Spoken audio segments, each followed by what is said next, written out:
Habari ndugu mpenzi mtazamaji na msikilizaji wa kipindi chetu cha Vinjari na Neno la Mungu.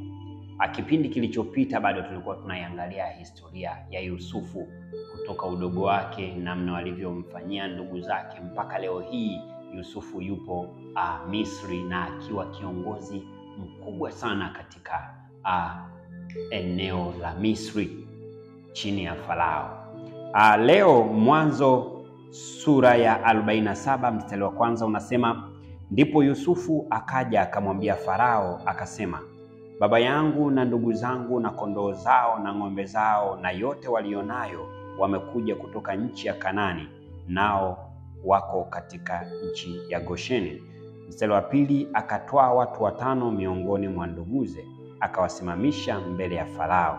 Mstari wa 3, Farao akawauliza hao nduguze, kazi yenu ni nini? Wakamwambia Farao, watumwa wako tu wachunga wanyama, sisi na baba zetu. Mstari wa 4, wakamwambia Farao, tumekuja kukaa ugenini katika nchi hii kwa sababu wanyama wa watumwa wako hawana malisho, maana njaa ni nzito sana katika nchi ya Kanani. Basi twakusii uturuhusu sisi watumwa wako tukae katika nchi ya Gosheni. Mstari wa 5, Farao akamwambia Yusufu akisema, baba yako na ndugu zako wamekujia. Mstari wa 6, nchi ya Misri iko mbele yako, palipo pema pa nchi uwakalishe baba yako na ndugu zako, na wakae katika nchi ya Gosheni, tena ukijua ya kuwa wako watu hodari miongoni mwao, uwaweke wawe wakuu wa wanyama wangu. Mstari wa 7, Yusufu akamleta Yakobo babaye ndani, akamweka mbele ya Farao. Yakobo akambariki Farao. Mstari wa 8, Farao akamuuliza Yakobo, je, siku za miaka ya maisha yako ni ngapi? Mstari wa 9, Yakobo akamjibu Farao, siku za miaka ya kusafiri kwangu ni 130. Siku za miaka ya maisha yangu zimekuwa chache, tena za taabu, wala hazikufikiria siku za miaka ya maisha ya baba zangu katika siku za kusafiri kwao. Mstari wa 10, Yakobo akambariki Farao, akatoka mbele ya Farao. Mstari wa 11, Yusufu akawakalisha babaye na nduguze na kuwapa milki katika nchi ya Misri, katika mahali pazuri pa nchi, katika nchi ya Ramesesi, kama Farao alivyoamuru.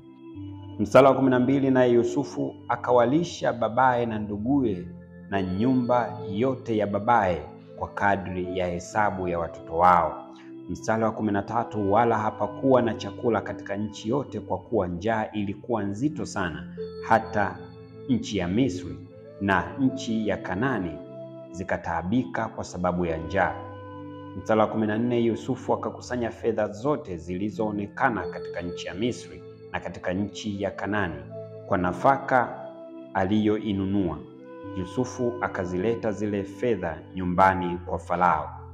Mstari wa 15, fedha zote zilipokwisha katika nchi ya Misri na katika nchi ya Kanani, Wamisri wote walimjia Yusufu wakisema, tupe sisi chakula, kwa nini tufe mbele ya macho yako? Maana fedha zetu zimekwisha. Mstari wa 16, Yusufu akasema, toeni wanyama wenu, nami nitawapa chakula badala ya wanyama wenu, kama fedha zenu zimekwisha. Mstari wa 17, wakaleta wanyama wao kwa Yusufu. Yusufu akawapa chakula badala ya farasi na badala ya kondoo na badala ya ng'ombe na badala ya punda, naye akawalisha chakula baada ya wanyama wao wote mwaka ule. Mstari wa 18, na mwaka ule ulipokwisha, wakamjia mwaka wa pili, wakamwambia, hatumfichi bwana wetu ya kwamba fedha zetu zimekwisha, na makundi ya wanyama ni mali ya bwana wetu. Hakikusalia kitu mbele ya bwana wetu ila miili yetu na nchi zetu. Mstari wa 19, kwa nini tufe mbele ya macho yako, sisi na nchi yetu? Utununue sisi na nchi yetu kwa chakula, na sisi na nchi yetu tutakuwa watumwa wa Farao, kisha utupe mbegu tuishi, wala tusife, wala nchi yetu isipotee. Mstari wa 20, basi Yusufu akamnunulia Farao nchi yote ya Misri, maana Wamisri waliuza kila mtu shamba lake kwa sababu njaa ilikuwa imewazidi sana, nchi ikawa kama mali yake Farao. Mstari wa 21, akawahamisha hao watu, akawaweka katika miji tangu upande huu wa Misri hata upande huu. Mstari wa 22, ila nchi ya makuhani hakuinunua, maana makuhani walikuwa na posho yao kutoka kwa Farao, wakala posho yao waliopewa na Farao, kwa hiyo hawakuuza nchi yao. Mstari wa 23, Yusufu akawaambia watu, angalieni, nimewanunua leo ninyi na nchi yenu kuwa mali ya Farao. Basi mbegu zenu ni hizi, zipandeni katika nchi. Mstari wa 24, ikawa wakati wa mavuno, mtampa Farao sehemu ya 5, na sehemu 4 zitakuwa zenu wenyewe, kuwa mbegu za nchi, na kula chakula chenu na chakula chao waliomo nyumbani mwenu, na chakula cha watoto wenu. Mstari wa 25, wakasema, umetulinda hai, na tuone kibali machoni pa bwana wetu, nasi tutakuwa watumwa wa Farao. Mstari wa 26, Yusufu akaifanya sheria kwa habari ya nchi ya Misri hata leo, ya kwamba sehemu ya 5 iwe mali ya Farao, ila nchi ya makuhani tu haikuwa mali ya Farao. Mstari wa 27, Israeli akakaa katika nchi ya Misri, katika nchi ya Goshen, wakapata mali humo, wakaongezeka na kuzidi sana. Mstari wa 28, Yakobo akaishi katika nchi ya Misri miaka 17. Basi siku za miaka ya maisha yake Yakobo ilikuwa miaka 147. Mstari wa 29, siku za kufa kwake Israeli zikakaribia, akamwita mwanawe Yusufu akamwambia, kama nimeona kibali machoni pako, weka mkono wako chini ya paja langu, ukanifanyie rehema na kweli, na kusii usinizike katika Misri. Mstari wa 30, lakini nitakapolala pamoja na baba zangu, unichukue toka Misri, unizike katika kaburi lao. Akasema, nitafanya kama ulivyosema. Mstari wa 31, akanena, niapie, naye akamwapia. Israeli akajiinamisha kwenye mchago wa kitanda. Mwanzo sura ya 48. Mstari wa 1, ikawa baada ya mambo hayo, Yusufu akawaambia, tazama, baba yako hawezi. Akawatwaa wanawe wawili, Manase na Efraimu pamoja naye. Mstari wa 2, naye akaarifiwa Yakobo ya kwamba, angalia, mwanao Yusufu anakuja kwako.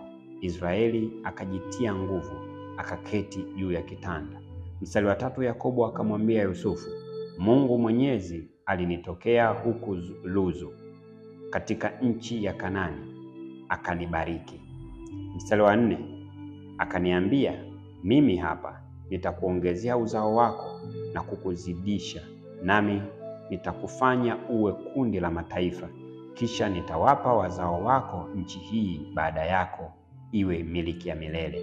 Mstari wa 5, basi sasa wanao wawili uliozaliwa katika nchi ya Misri, kabla sijaja kwako Misri, ni watoto wangu, yaani Efraimu na Manase, watakuwa wangu kama Reubeni na Simoni.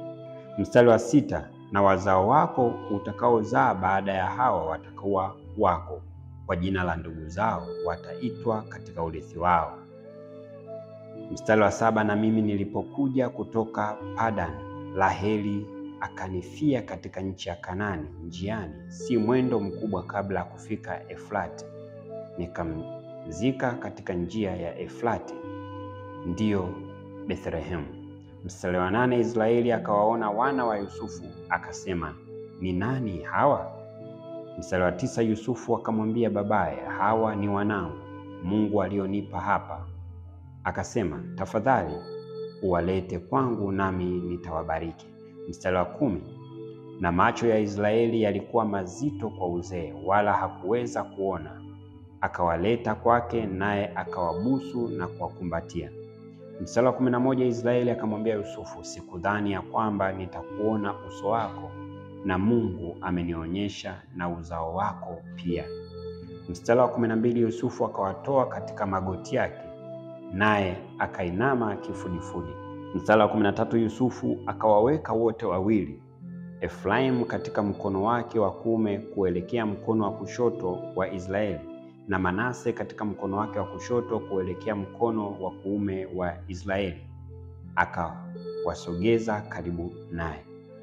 Mstari wa 14, Israeli akanyosha mkono wake wa kuume akauweka juu ya kichwa cha Efraimu aliyekuwa mdogo, na mkono wake wa kushoto akauweka juu ya kichwa cha Manase, huku akijua atiavyo mikono, maana Manase ndiye aliyezaliwa kwanza.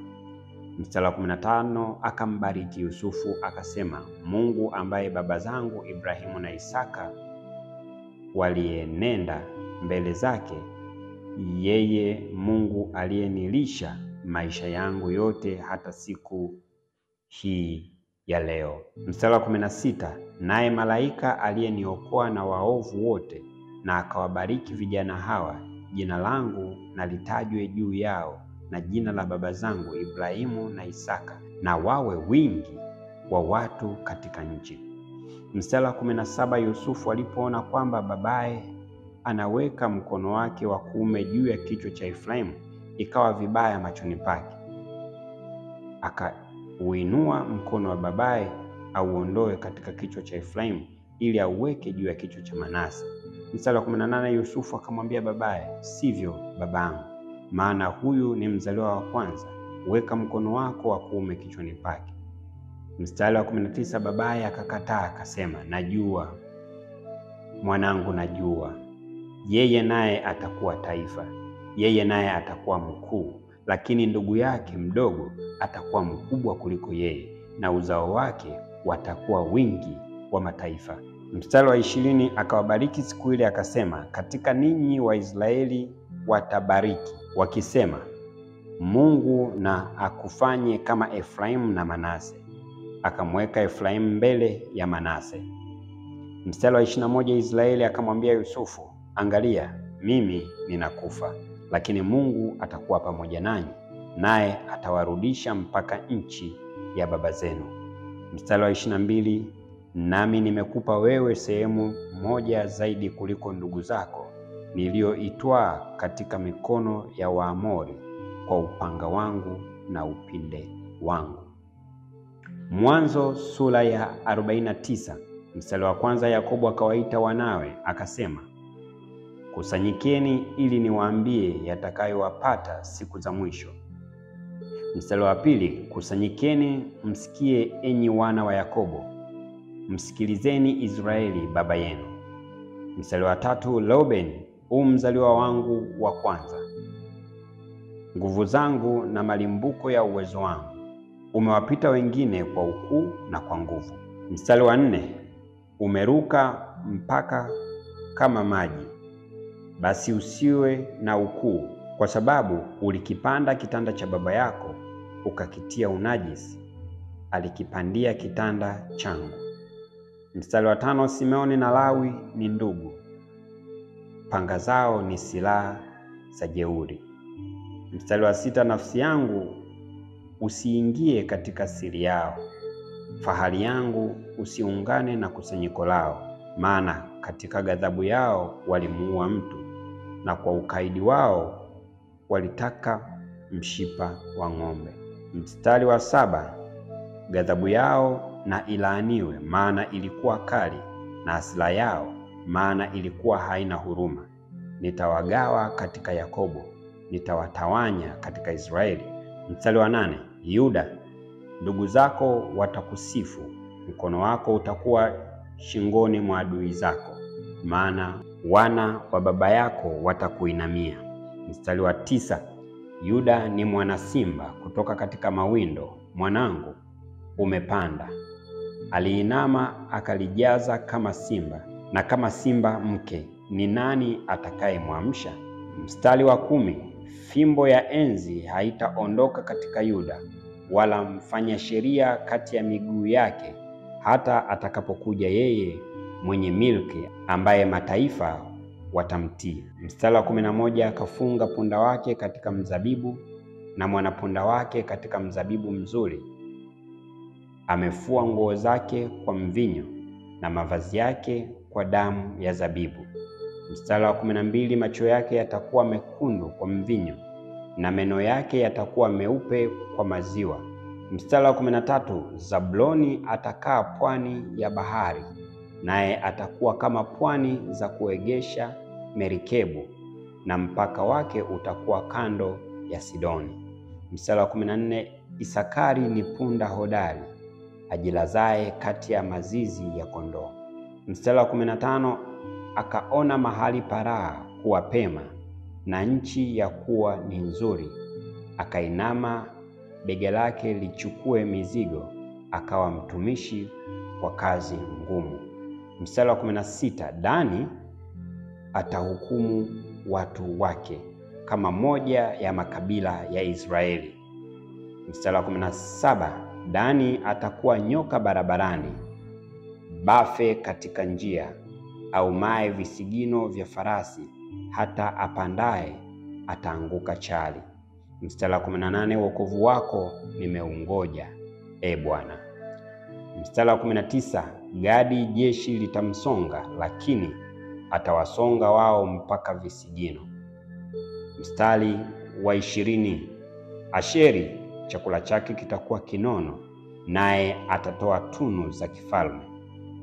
Mstari wa 21, Naftali ni ayala aliyefunguliwa, anatoa maneno mazuri.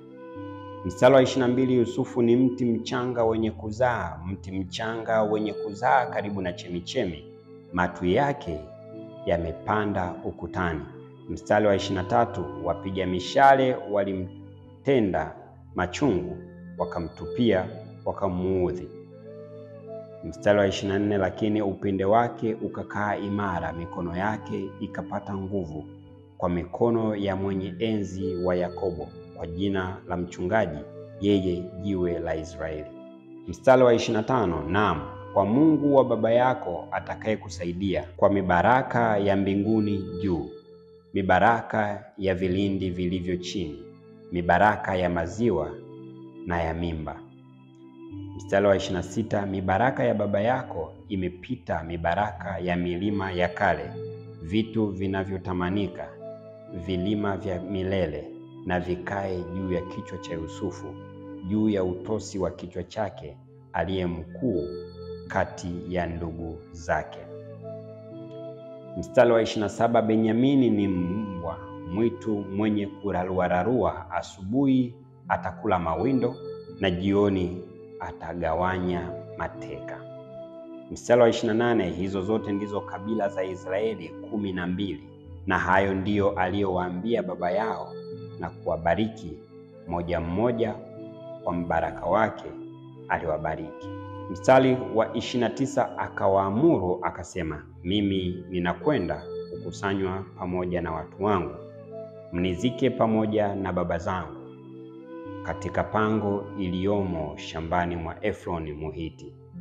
Mstari wa 30, katika ile pango iliyomo shambani mwa Makpela iliyo mbele ya Mamre katika nchi ya Kanani, aliyoinunua Ibrahimu pamoja na shamba kwa Efroni Muhiti, pawe milki yake ya kuzikia. Mstari wa 31, humo walimzika Ibrahimu na Sara mkewe, humo wakamzika Isaka na Rebeka mkewe, nami humo nikamzika Lea. Mstari wa 32, shamba na pango iliyomo lililonunuliwa kwa wazawa wa Hethi. Mstari wa 33, basi Yakobo alipokwisha kuagiza wanawe, akakunja miguu yake kitandani, akafa, akakusanywa pamoja na watu wake. Mpenzi msikilizaji na mtazamaji wa kipindi hiki cha Vinjari na Neno la Mungu, leo tunaishia hapa. Naomba usisahau kusubscribe pamoja kushare video hizi ambazo zina jumbe nzuri zinazohusu historia za Biblia. Mpaka wakati mwingine, asante.